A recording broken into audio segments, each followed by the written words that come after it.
Abríamos la espalda de la víctima y sacábamos el corazón, lo cortábamos en trocitos y nos lo comíamos. Es el mayor tabú del mundo. ¿Por qué se siente incómoda la gente si yo me como mi propia grasa? Puede que sepa mejor que la de una vaca o un cerdo.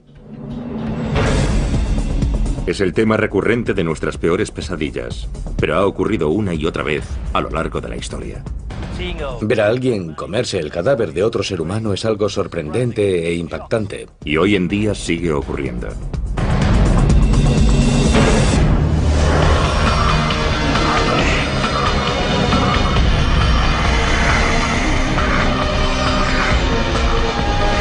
Extraños rituales. Caníbales.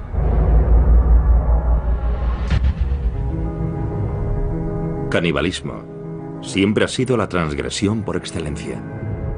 Es un viaje en el que una vez has cruzado la línea, ya no hay marcha atrás a los ojos de mucha gente. Siempre hay algo peligroso en ti. Las personas que han comido a otros seres humanos siempre nos han fascinado y horrorizado. Cuando pensamos en canibalismo, nos sentimos especialmente incómodos si pensamos en un miembro de nuestra sociedad involucrado en un comportamiento caníbal. Es mucho más cómodo pensar en alguien que hace algo así en un lugar muy lejano o que lo hizo hace mucho tiempo. Pero la verdad es que el canibalismo no forma parte solo de la historia antigua.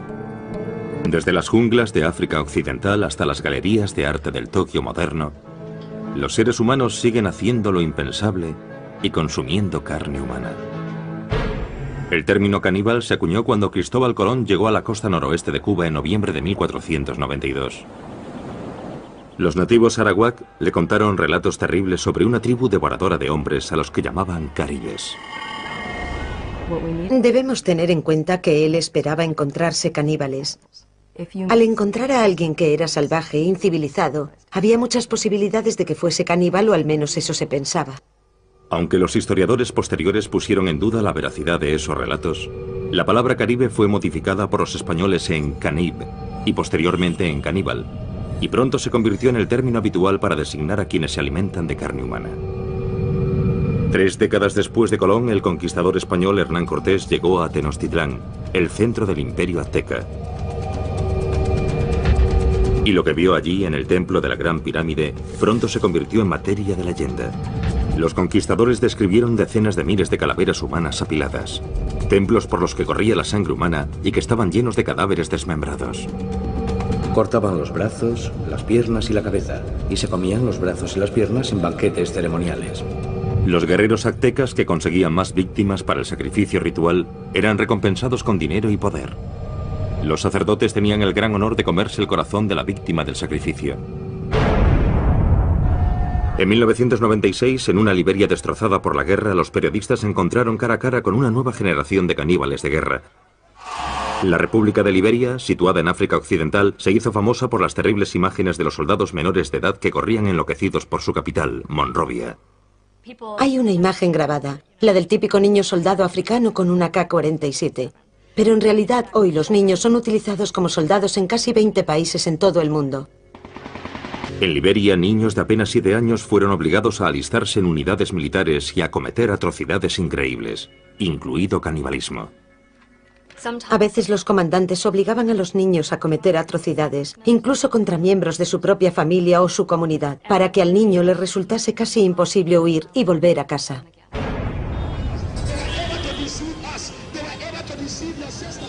Joshua Bly era uno de los señores de la guerra más famosos de Liberia. Presume de ser responsable personalmente de la muerte de más de 20.000 hombres, mujeres y niños. Él y sus seguidores además practicaron el canibalismo. Creían que comer corazones humanos les hacía invencibles. Si me disparas no pasará nada. Si un hombre se pone ante mí con un lanzagranadas, yo me quedo allí y digo, vuelve al lanzador. Solo con un dedo, sin protección, nada. Y cuando digo vuelve al lanzador, la granada da la vuelta. Yo sabía que nada podía matarme, esa era mi idea. Unámonos en nombre de Jesús, que Dios os bendiga. Joshua Bly ahora dirige un centro de rehabilitación para ex niños soldado, muchos de los cuales lucharon con él. Durante la guerra, Joshua era conocido como el general trasero desnudo, porque estaba tan seguro de que era invencible que entraba en combate ataviado simplemente con un par de botas. Luchaba desnudo porque nuestra tradición me había concedido poderes. Según las tradiciones ancestrales de su tribu, Joshua fue elegido para ser ordenado sacerdote por el dios de su tribu, Nyambe Agwe. Tenía 11 años. Mi padre me llamó. Me cogió en sus brazos y lloró, lloró y lloró. Le pregunté qué le pasaba y me contestó: hijo mío, has nacido para este propósito. Has nacido para ser el sacerdote tradicional de esta tribu. Así que han venido a por ti. De repente, oí ruidos, oí guerreros, oí por toda la casa. Hubo bailes y gritos. Los ancianos de la aldea llevaron a Joshua hasta una enorme roca en la que vivía su dios Nyambe Agwe. Me quedé de pie ante aquella roca 3 días y 3 noches. Vi literalmente cómo la roca ascendía. Me quedé allí de pie y después la roca volvió a la tierra y giró sobre mí. Cuando miré qué había debajo de la roca, vi un enorme monstruo. Le miré a la cara y la tenía deformada. Entonces me saludó y me dijo: hijo mío, bienvenido. Le pregunté: ¿eres Nyambe Agwe? Y me contestó: sí, lo soy. Nyambe Agwe implantó depósitos de fuerza bajo la piel del niño. Le dijo que le darían poderes sobrenaturales para proteger a la aldea y para asegurar el éxito de sus cosechas. A cambio de estos poderes, Nyambe Agwe exigió a Joshua que continuase con la tradición de su tribu y realizase sacrificios humanos rituales. Me dijo que tenía muchos sacerdotes que no cumplían con las tradiciones y que tenía que matarlos. Se escogieron víctimas para el sacrificio entre los ancianos de la aldea, para que Joshua pudiese hacer las ofrendas tradicionales a Nyambe Agwe. Yo era un hombre mágico. Era un superhombre. Más aún, cumplía un deber para con mi tribu: asegurarme de que estaban protegidos. En 1980, un miembro de la tribu de Joshua, Samuel Doe, derrocó al gobierno liberiano. El deber de Joshua como sacerdote de Doe era llevar a cabo sacrificios humanos. Los glóbulos blancos de las víctimas se usaban como pociones mágicas para asegurar el poder de Doe. El sargento mayor Samuel Canyon Doe era el presidente, así que inyectamos su fama en la mente de la gente, tomando estos glóbulos blancos y llevándolos a diferentes restaurantes y pagándole a los dueños de esos restaurantes para que los incluyesen en el menú. Así, todos los que comían en ese comedor automáticamente temían al presidente Doe.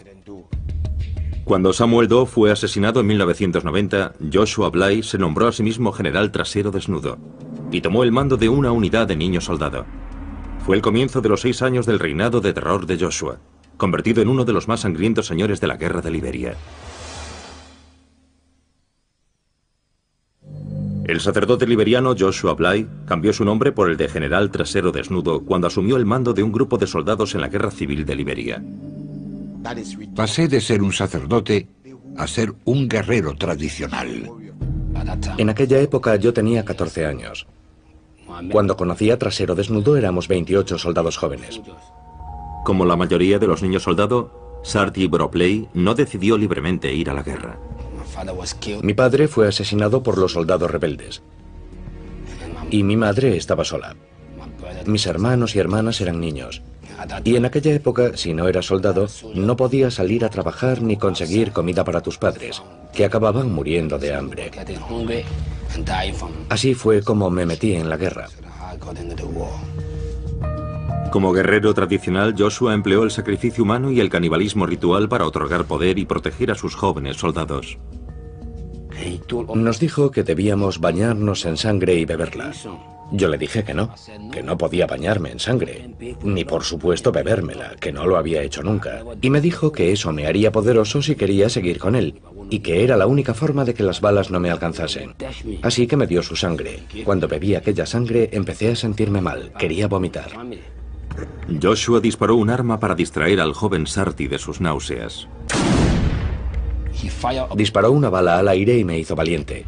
Cada vez que oigo un disparo me vuelvo valiente. Y después me preguntó: ¿cómo te sientes? Le contesté que cuando disparaba mi corazón latía y que me sentía valiente, que quería luchar, y se echó a reír. Los hombres de Joshua realizaban sacrificios humanos rituales antes de cada batalla para aumentar sus poderes y ser invencibles. Es como un toquecito al poder que ya tienes. Había que activarlo para luchar. Todo el mundo tenía un día en el que debía hacer un sacrificio humano. Llegó mi momento. Me dijo, hoy sacarás tú el corazón. Abríamos la espalda de la víctima y sacábamos el corazón. Lo cortábamos en trocitos y nos lo comíamos. Si éramos 15 hombres, hacíamos 15 trozos y nos los repartíamos. Y él cogía el más grande, se lo comía, y después nos daba a los demás y todos comíamos. Y bebíamos sangre y nos bañábamos con ella. Así que yo empecé a acostumbrarme. Se convirtió en una parte de mí. Entonces, cada vez que teníamos un ataque, y era un ataque importante, antes de combatir, hacíamos un sacrificio. Y si teníamos 10 ataques el mismo día, comíamos 10 corazones el mismo día. Los soldados de Joshua también mataban y se comían a sus enemigos tras la victoria. Dicen que si una persona es un guerrero, si es espiritualmente poderoso, cuando lo matas consigue su poder. Si un enemigo fuma, no nos comemos su corazón, no sirve. Los relatos de los poderes mágicos de Joshua infundían miedo a sus enemigos. Cuando yo grito, todos los que están a mi alrededor quedan hipnotizados. Cuando despierto, abro las manos y grito. Nos dispersamos porque era muy poderoso.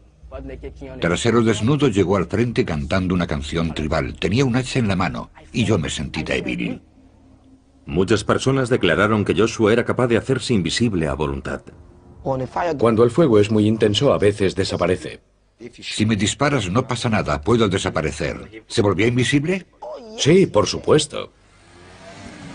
En 1996, los 6 años de campaña de canibalismo y asesinato de Joshua llegaron a su fin cuando se convirtió al cristianismo.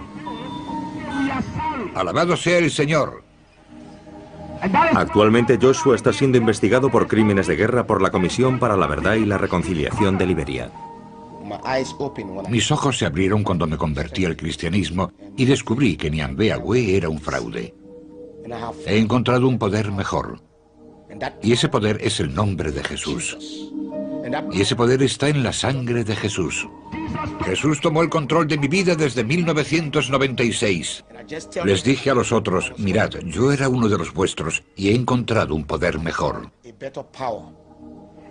Y no nos cansamos de repetir cuánto lamentamos haber causado tanto mal a esta nación. Alabado sea el Señor. Cuando Trasero Desnudo se marchó, yo me uní al grupo de operaciones especiales. Allí fumaban droga. Y si no fumas droga, no puedes hacer lo mismo que ellos. Y me encontré en el gueto. Así que un día, Trasero Desnudo entró en el barrio marginal y me encontró. Se echó a llorar y me dijo, hijo mío, ¿cuánto hacía que no te veía? Yo contesté, sí, aquí estoy. Él me dijo, Dios te ama, quiero que abandones este gueto y me sigas. Y abandoné el gueto, y desde entonces no he vuelto a tomar drogas. Pero yo me pregunto si la sangre de Dios será capaz de reconstruir esta nación. Dejadme que os diga que esta nación tiene a Dios de su parte.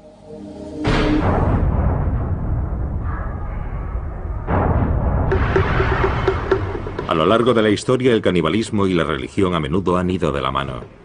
En las islas Trobriand, las familias comían a sus seres queridos fallecidos en señal de respeto.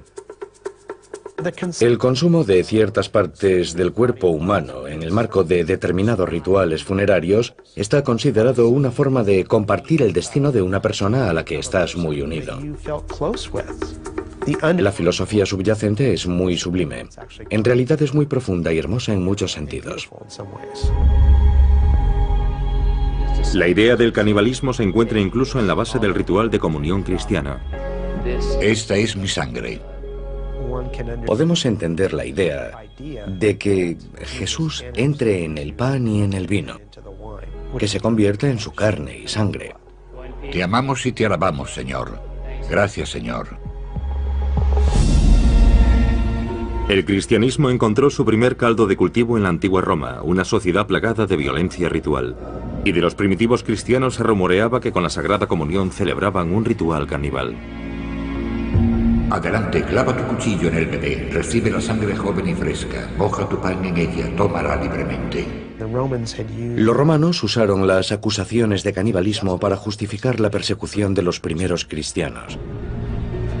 Esa acusación nos permite comprender cómo entenderían otros pueblos las tradiciones cristianas occidentales, o cómo malinterpretarían esas tradiciones, del mismo modo que nosotros podemos malinterpretar las tradiciones de otras sociedades. En la Varanasi actual, en el norte de la India, hay una secta hindú conocida como los Aguri, que también padece los rumores de canibalismo.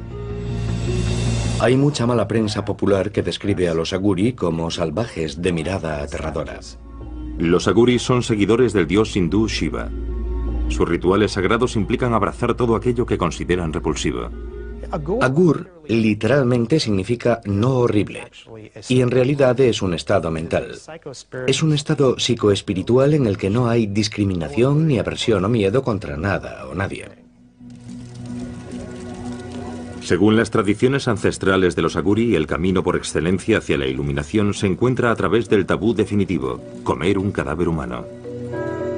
Los Aguri creían que el mayor miedo que tienen los seres humanos es el temor a su propia muerte, y que este miedo es una barrera para la iluminación espiritual.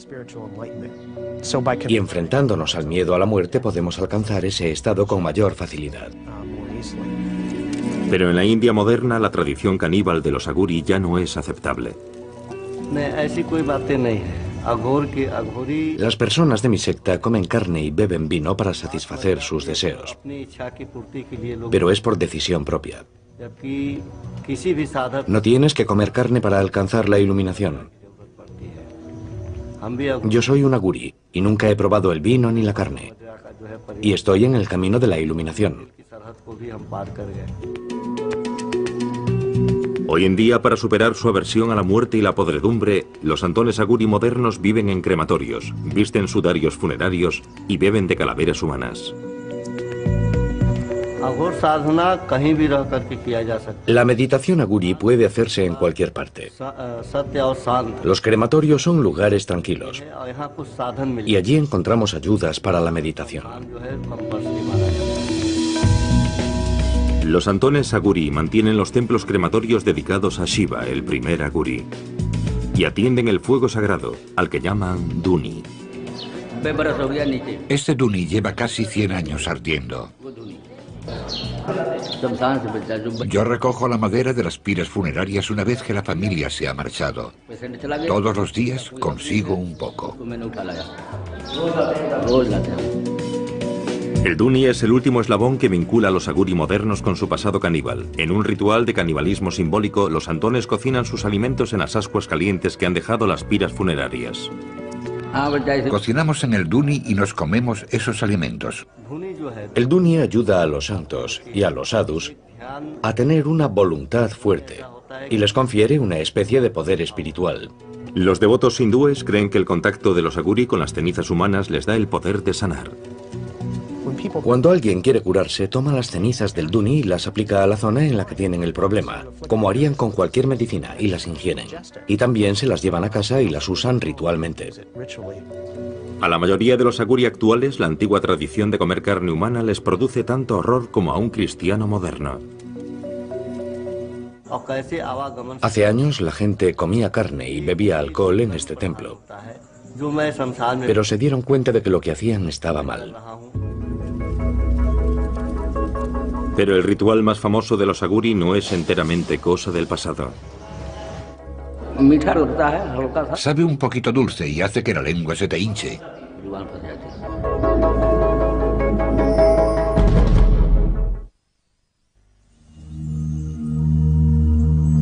En el pasado, una antigua secta hindú conocida como los Aguri seguía una tradición de canibalismo como camino hacia la iluminación espiritual.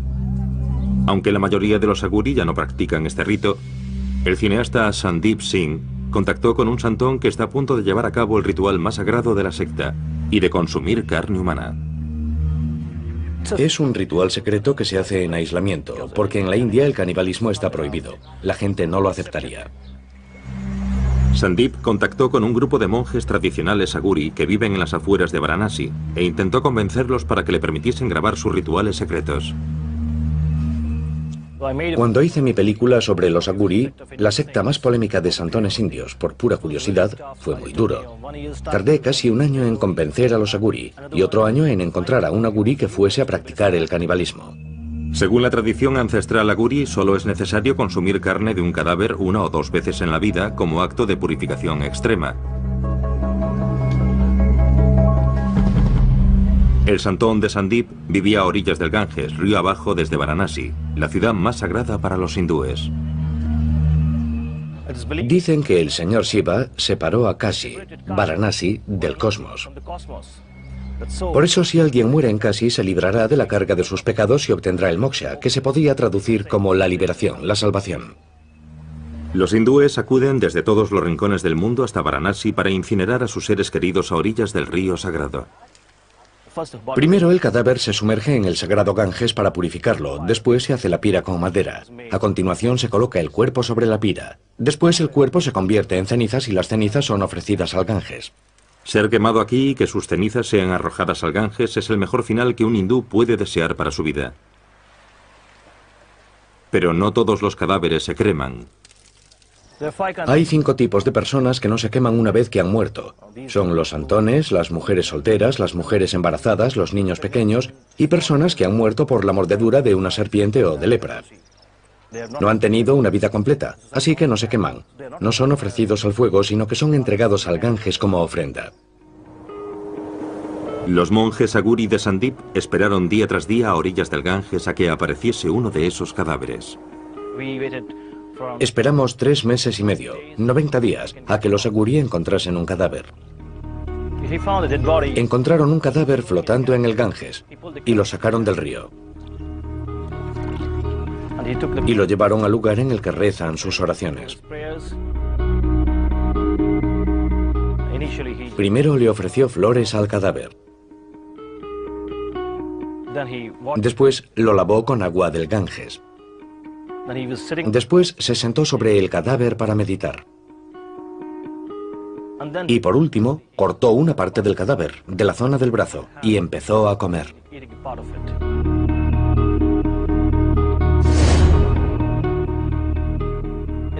Se comió una parte.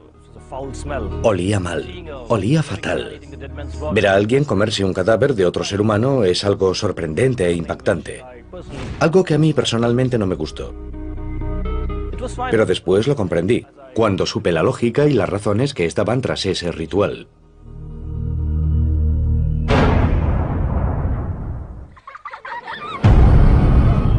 El miedo a ser comido es algo que casi todos los niños conocen. Gracias a cuentos infantiles como el de Hansel y Gretel. Os aplastaré y os comeré. O Juanito y las habas mágicas.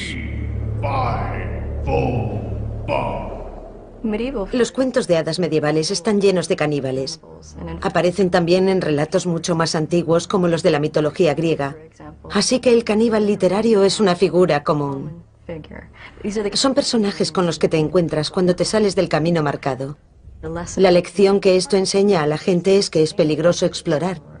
Es peligroso salirse de los límites de tu sociedad. Pero para algunas personas el caníbal que acecha en los bosques se ha convertido en una parte de su vida de fantasía. Muchas personas de diferentes culturas han relacionado el impulso sexual y el amor romántico con la comida y el acto de comer. Los enamorados suelen usar términos relacionados con el apetito como quiero comerte, estás buenísimo, o te comería enterito.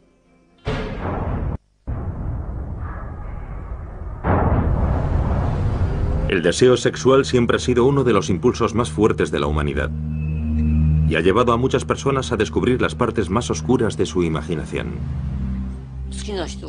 Sí, cuando me gusta alguien, quiero ver a esa persona lo máximo posible y olerla, besarla, lamer su piel. Y siguiendo esa línea, para mí es muy natural desear comer su carne. En París, en 1981, Issei Sagawa hizo realidad sus fantasías caníbales cuando mató y se comió a una compañera de clase, Renée Hartebel. Disparó a René en la nuca con un rifle del calibre 22 cuando ella rechazó sus proposiciones. Después procedió a desmembrar e ingerir partes de su cuerpo. 2 días después, cuando intentaba deshacerse de su cadáver mutilado en un parque, fue detenido por la policía francesa. Los tribunales franceses le declararon incapacitado mentalmente y hoy vive en Tokio y es un hombre libre.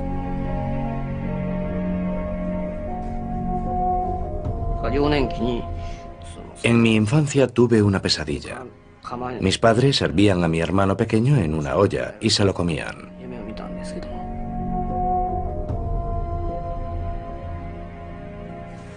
Mis padres y mi hermano son gente normal, así que todavía no entiendo por qué yo soy el único que tenía esa extraña obsesión con el canibalismo.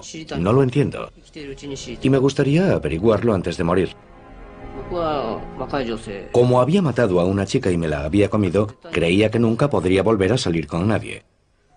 Pero la primera carta que recibí en la cárcel francesa fue de una alumna de un instituto japonés. La segunda carta fue de una mujer francesa de unos 30 años que me decía que yo era una víctima de una sociedad dominada por los hombres. Me sorprendió. Siempre me he preguntado por qué les fascinaba tanto. Todavía no sé cuál es la razón. Si yo no fuese un criminal, sino una persona normal, nunca me acercaría a un criminal como yo. Issei ha sido protagonista de programas de televisión, reportajes de prensa, páginas web y canciones de rock. Pero a pesar de la fascinación de la opinión pública con su crimen, en su vida diaria Issei es tratado como un proscrito. Incluso en mi propio barrio, cuando la gente se entera de quién soy, me ignoran completamente si los saludo por la calle. Es un odio total. Sé que es algo natural, pero sigue siendo duro. Por supuesto, antes de pensar en mi vida, debo pensar en René y en su familia. Ellos sufren un dolor terrible. Si yo me encontrase en su lugar, si mi hija hubiera sido devorada por un hombre pequeño y de cara amarilla, creo que realmente no podría soportarlo. Incapaz de encontrar trabajo, Issei dedica sus días a explorar su obsesión por el cuerpo femenino en sus dibujos y pinturas. Desde muy joven, siempre me he sentido atraído por las mujeres occidentales. Y todo comenzó con Grace Kelly. Empecé a comer por las nalgas, así que estoy obsesionado con las nalgas. Vi una foto como esta y no pude resistirme a dibujarla. Prefiero las nalgas a los pechos, pero estos me parecieron bonitos, así que los dibujé. A la hora de comer, los pechos son todo grasa y realmente no son comestibles. Esta es la señorita Aya Ueto. Es muy popular últimamente. No solo quiero comérmela, sino que creo que es una actriz con muchísimo talento. Y todavía es joven. Más de 20 años después de que su crimen conmoviese al mundo, Issei se ha hecho famoso entre un público completamente nuevo, a través de una exposición en una galería de arte. Este es un momento feliz. Toda esta gente es muy joven y además hay mujeres guapas. El caníbal Issei Sagawa es rechazado por la mayoría de la sociedad japonesa, pero esta noche su fama le ha permitido escapar momentáneamente de su aislamiento. Una pequeña exposición en una galería de arte local. Yo tenía 20 años cuando leí el famoso libro Cartas de Sagawa. Sinceramente no sabía nada más sobre él. No tenía ni idea de a qué se había dedicado desde entonces. No sabía qué pintaba. Están todas desnudas. No debería enseñárselos a mujeres. Son maravillosos. Le he hecho algunas preguntas y su forma de hablar es encantadora. En cierta medida he quedado satisfecha. El incidente me tocó muy de cerca. Yo no quería comerme a nadie, pero tengo secretos que no puedo contarle a nadie. Y estoy de acuerdo con él en que todos queremos compartir esos secretos. Esas partes que ha dibujado son partes blandas del cuerpo humano. Estoy seguro de que esa es su obsesión y por eso las ha dibujado. Estos cuerpos a mí me parecen japoneses, pero esa cara es occidental. Me pregunto, ¿qué es lo que le gustará ahora? Este es un momento feliz. Vivo solo, pero toda esta gente es muy joven. Y además hay mujeres muy guapas. Es muy divertido. Esto me recuerda las ganas que tenía de divertirme así. Cuando estás solo no haces más que pensar. Vivir solo me vuelve loco, aunque ya estoy loco, la verdad. Pero ahí fuera hace frío y estoy solo.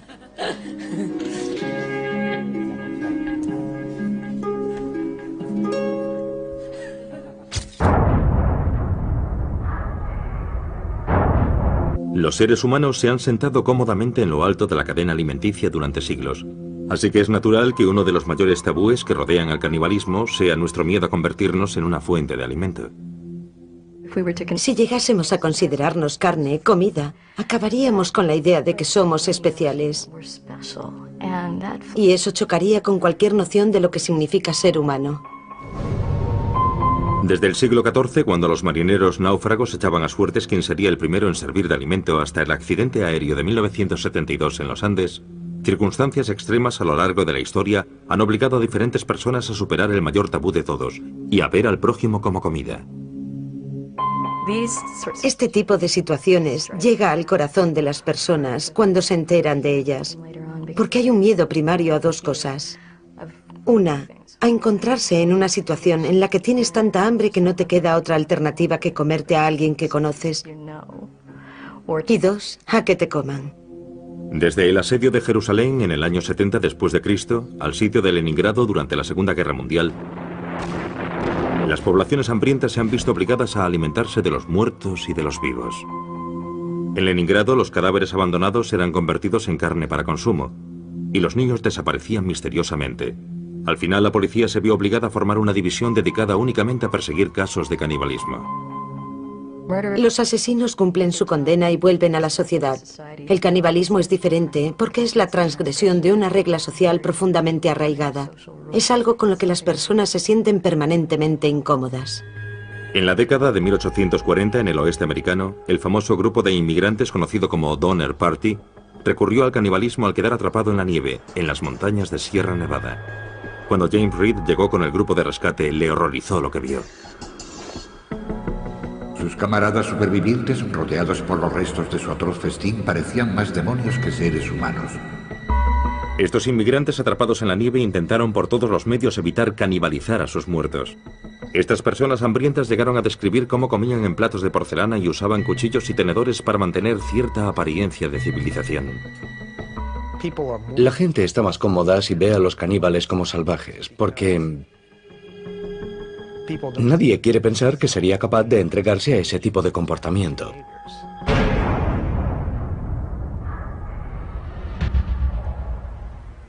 En Copenhague, Dinamarca, muy lejos de las junglas de nuestra imaginación, el artista danés Marco Evaristi ha creado una obra de arte que explora el tabú de los humanos como comida.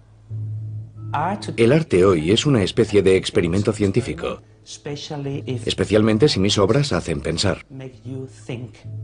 Marco ha utilizado más de una vez tácticas escandalosas para atraer la atención hacia el mensaje que se oculta tras su arte. Para su trabajo más reciente, Marco se ha hecho una liposucción y ha usado su grasa para hacer albóndigas.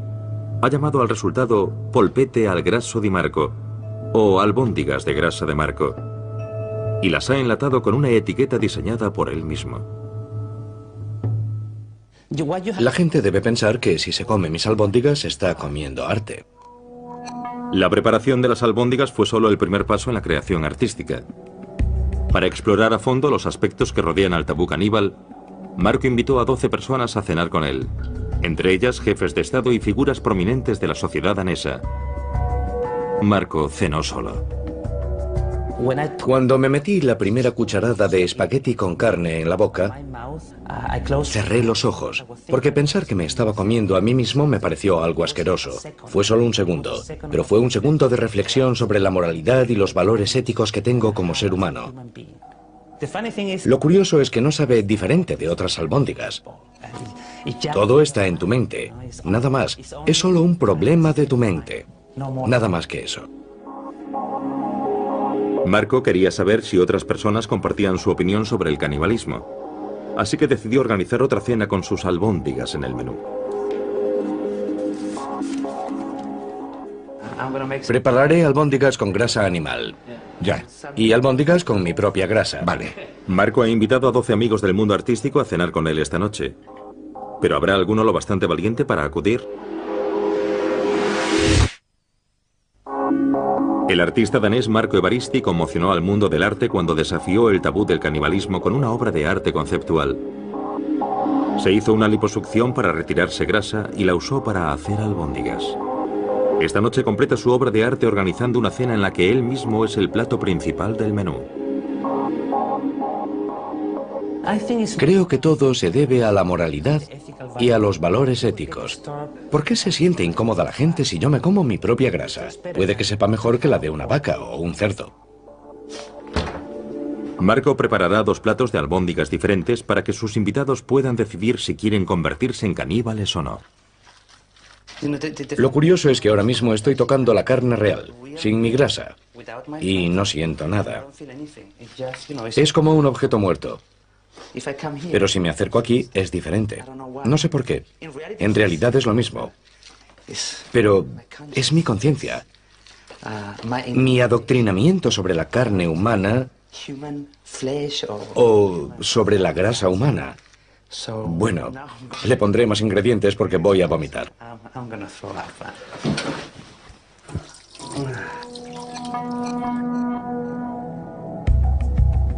Marco ha invitado a 12 amigos del mundo del arte a tomar parte en su experimento sobre el canibalismo. Entre los invitados se encuentra Mary-Louise Sorizzo, historiadora del arte. Tenemos una representación amplia de personas. Marco los conoce un poco a todos. Son personas con las que creo que todos nos podemos comparar. Así que será interesante ver quién cenará qué esta noche. El elemento central de la velada artística de esta noche serán las albóndigas preparadas con la grasa corporal de Marco. He devorado arte toda mi vida, así que creo que aceptaré la invitación. De las 12 personas que fueron invitadas, solo 7 han sido lo bastante valientes para acudir. ¿Huele bien? ¿Cuál es cuál? Vale, estas llevan mi grasa y las grandes son albóndigas normales, ¿vale? Se parecen mucho. Las he preparado exactamente igual. La única diferencia es que he puesto un poco de mi grasa en unas y en las otras nada. Las damas primero. Yo normalmente no suelo comer mucha carne, así que me pondré sobre todo pasta. ¿Quieres otra, una normal? ¿Sí o no? Soy normal, no caníbal. ¿Tú tienes más contenido en grasa que los animales o es igual? La grasa es grasa, no hay diferencia. Porque tú eres delgado, Marco. No sé de dónde has sacado la grasa.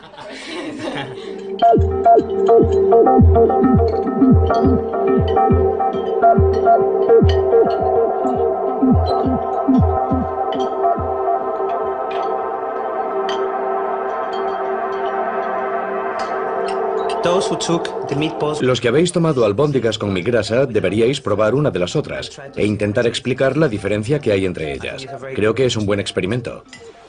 ¿Notáis la diferencia? ¿Sí? Yo no. Yo creo que esta tiene más sabor que la otra. Tal vez es porque fumas. Al final, solo 4 de los amigos de Marco decidieron convertirse en caníbales. Sabe diferente. Seguro. Si piensas en todo lo que comes cada día, vacas, cerdos y pollos, no puede ser tan horrible. Antes de venir tenía clarísimo que no comería su grasa porque me parecía un asco. Pero cambié de opinión cuando vi la comida. Porque el aspecto que tiene la comida es muy importante. Quiero decir que también comemos con los ojos. No se trata del sabor, no se trata de lo que ha pasado aquí, sino de lo que la gente piense de esto. Y no es como si fuésemos a comernos su pierna o a matarlo para comérnoslo. Solo es material sobrante que ha eliminado de su cuerpo, así que no tengo ningún problema al respecto. Sabe a albóndiga normal. Para los demás, la idea de ingerir carne humana se convirtió en un tabú insuperable. Antes de venir aquí pensé, yo no soy caníbal, no puedo comer esto. Es un asco ya solo la idea de pensarlo. Yo no quería hacerlo. Por supuesto podría comérmela, pero no me gusta la idea de comerme a otra persona. No, nunca lo haría. Creo que he tenido demasiadas experiencias visuales. Hoy he visto demasiadas fotos de liposucciones y esa es la imagen que me ha venido a la mente. En condiciones extremas lo haría, pero aquí puedo elegir y creo que se lo dejaré a los demás. Hablamos de diferencias culturales, de si alguien debería comer algo o no debería comerlo para sobrevivir, y sobre arte. Creo que con esto la gente pensará un poco más, y la próxima vez que vayan al supermercado quizás sean más conscientes de lo que se llevan del supermercado. El canibalismo ejerce una fascinación especial sobre nuestra sociedad, porque es uno de los últimos tabúes. Es una de las últimas zonas prohibidas. Nos cautiva porque siempre encontramos fascinante lo prohibido. Desde que la humanidad existe, el canibalismo nos ha fascinado y espeluznado a la vez. ¿Seguiremos contemplando con horror a quienes recurren al canibalismo para obtener placer sexual, poder militar Cuando era pequeño, e inspiración espiritual? Pero si usted se encontrase ante la posibilidad de morir de hambre, ¿qué medidas tomaría para sobrevivir? Indicada por los españoles en canib y posteriormente en caníbal, y pronto se convirtió en el término habitual para designar a quienes se alimentan de carne humana. 3 décadas después de Colón, el conquistador español Hernán Cortés llegó a Tenochtitlán, el centro del imperio azteca. Y lo que vio allí en el templo de la Gran Pirámide pronto se convirtió en materia de leyenda. Los conquistadores describieron decenas de miles de calaveras humanas apiladas, templos por los que corría la sangre humana y que estaban llenos de cadáveres desmembrados. Cortaban los brazos, las piernas y la cabeza, y se comían los brazos y las piernas en banquetes ceremoniales. Los guerreros aztecas que conseguían más víctimas para el sacrificio ritual eran recompensados con dinero y poder. Los sacerdotes tenían el gran honor de comerse el corazón de la víctima del sacrificio. En 1996, en una Liberia destrozada por la guerra, los periodistas se encontraron cara a cara con una nueva generación de caníbales de guerra. La República de Liberia, situada en África Occidental, se hizo famosa por las terribles imágenes de los soldados menores de edad que corrían enloquecidos por su capital, Monrovia. Hay una imagen. Siempre hay algo peligroso en ti. Las personas que han comido a otros seres humanos siempre nos han fascinado y horrorizado. Cuando pensamos en canibalismo, nos sentimos especialmente incómodos si pensamos en un miembro de nuestra sociedad involucrado en un comportamiento caníbal. Es mucho más cómodo pensar en alguien que hace algo así en un lugar muy lejano o que lo hizo hace mucho tiempo. Pero la verdad es que el canibalismo no forma parte solo de la historia antigua. Desde las junglas de África Occidental hasta las galerías de arte del Tokio moderno, los seres humanos siguen haciendo lo impensable y consumiendo carne humana. El término caníbal se acuñó cuando Cristóbal Colón llegó a la costa noroeste de Cuba en noviembre de 1492. Los nativos arawak le contaron relatos terribles sobre una tribu devoradora de hombres a los que llamaban caribes. Debemos tener en cuenta que él esperaba encontrarse caníbales. Al encontrar a alguien que era salvaje e incivilizado, había muchas posibilidades de que fuese caníbal, o al menos eso se pensaba. Aunque los historiadores posteriores pusieron en duda la veracidad de esos relatos, la palabra caribe fue modificada. Grabada, la del típico niño soldado africano con una AK-47. Pero en realidad hoy los niños son utilizados como soldados en casi 20 países en todo el mundo. En Liberia, niños de apenas 7 años fueron obligados a alistarse en unidades militares y a cometer atrocidades increíbles, incluido canibalismo. A veces los comandantes obligaban a los niños a cometer atrocidades, incluso contra miembros de su propia familia o su comunidad, para que al niño le resultase casi imposible huir y volver a casa.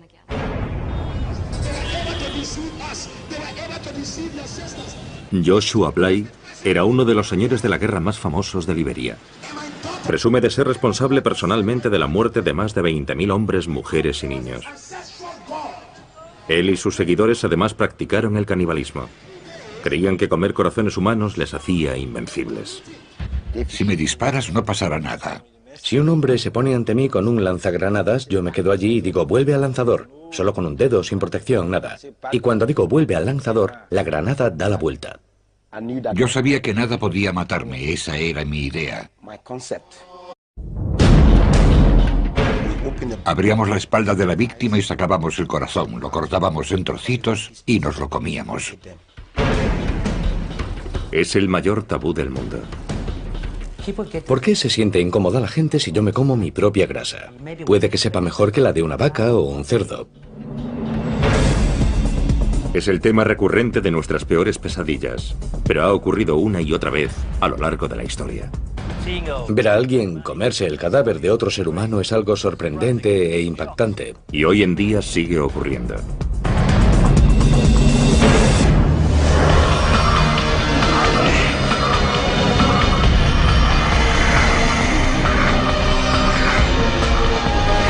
Extraños rituales. Caníbales.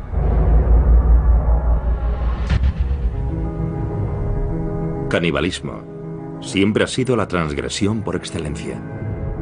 Es un viaje en el que una vez has cruzado la línea, ya no hay marcha atrás a los ojos de mucha gente. Unámonos en nombre de Jesús. Que Dios os bendiga. Joshua Bly ahora dirige un centro de rehabilitación para exniños soldado, muchos de los cuales lucharon con él. Durante la guerra, Joshua era conocido como el general trasero desnudo, porque estaba tan seguro de que era invencible que entraba en combate ataviado simplemente con un par de botas. Luchaba desnudo porque nuestra tradición me había concedido poderes. Según las tradiciones ancestrales de su tribu, Joshua fue elegido para ser ordenado sacerdote por el dios de su tribu, Niambe-Agüe. Tenía 11 años. Mi padre me llamó. Me cogió en sus brazos y lloró, lloró y lloró. Le pregunté qué le pasaba y me contestó: hijo mío, has nacido para este propósito. Has nacido para ser el sacerdote tradicional de esta tribu. Así que han venido a por ti. De repente, oí ruidos, oí guerreros, oí por toda la casa. Hubo bailes. Los nativos arawak le contaron relatos terribles sobre una tribu devoradora de hombres a los que llamaban caribes. Debemos tener en cuenta que él esperaba encontrarse caníbales. Al encontrar a alguien que era salvaje e incivilizado, había muchas posibilidades de que fuese caníbal, o al menos eso se pensaba. Aunque los historiadores posteriores pusieron en duda la veracidad de esos relatos, la palabra caribe fue modificada por los españoles en canib y posteriormente en caníbal, y pronto se convirtió en el término habitual para designar a quienes se alimentan de carne humana. 3 décadas después de Colón, el conquistador español Hernán Cortés llegó a Tenochtitlán, el centro del imperio azteca. Y lo que vio allí en el templo de la Gran Pirámide pronto se convirtió en materia de leyenda. Los conquistadores describieron decenas de miles de calaveras humanas apiladas, templos por los que corría la sangre humana y que estaban llenos de cadáveres. Abríamos la espalda de la víctima y sacábamos el corazón, lo cortábamos en trocitos y nos lo comíamos. Es el mayor tabú del mundo. ¿Por qué se siente incómoda la gente si yo me como mi propia grasa? Puede que sepa mejor que la de una vaca o un cerdo. Es el tema recurrente de nuestras peores pesadillas, pero ha ocurrido una y otra vez a lo largo de la historia. Ver a alguien comerse el cadáver de otro ser humano es algo sorprendente e impactante. Y hoy en día sigue ocurriendo.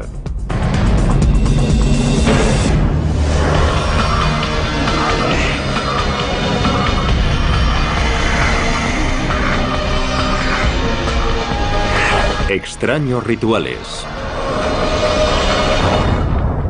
Caníbales. A veces los comandantes obligaban a los niños a cometer atrocidades, incluso contra miembros de su propia familia o su comunidad, para que al niño le resultase casi imposible huir y volver a casa.